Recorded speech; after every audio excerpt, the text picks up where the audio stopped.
اللہ ایک ہے، پورے ایک، اور اللہ کے محبوب صلی اللہ علیہ وسلم آخری نبی ہیں، اس کے بعد صبح قیامت تک اب کوئی نبی آنے والا نہیں۔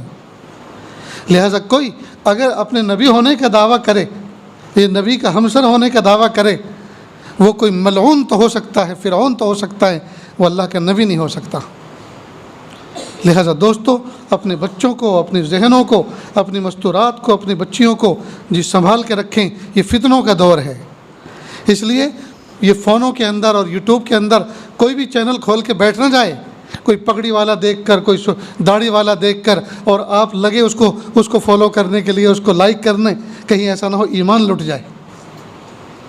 اس لیے یہ جو ہمارے آس پاس میں علماء صلاح ہیں، یہ جو آمد و رفت ہوتی ہے، ان کی باتوں کو سنیں، ان پر یقین کریں، انشاءاللہ اللہ تعالیٰ نجات کے لیے کافی فرمائیں گے ہمارے لیے۔ کئی مرتبہ پڑوسی ملک کے نہ جانے کن کن کو فالو کرنے لگتے ہیں، ایسے ایسے اسلام کے نام پہ ڈھونگ دھتورے ہو رہے ہیں کہ پوچھو مت۔ کوئی ہے کہ اس کو ہاتھ لگائے تو کرنٹ لگتا ہے، اور مشہور ہو گیا کرنٹ بابا۔ یہ اسلام ہے؟ یہ اسلام ہے؟ یہ اسلام کا مذاق ہے۔ دوسرے لوگ دیکھتے ہوں گے تو کیا سوچتے ہوں گے، ان کا مذہب یہ سکھاتا ہے؟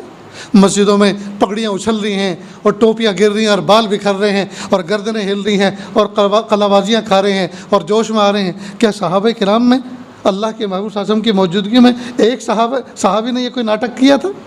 ایک صحابی کے اوپر یہ حالت طاری ہوئے تھے؟ سب بیکار کی باتیں ہیں دوستو۔ اس لیے اس ترقی کے دور کے اندر بہت زیادہ اپنے اسلام کو سنبھالنے اور بچانے کی ضرورت ہے۔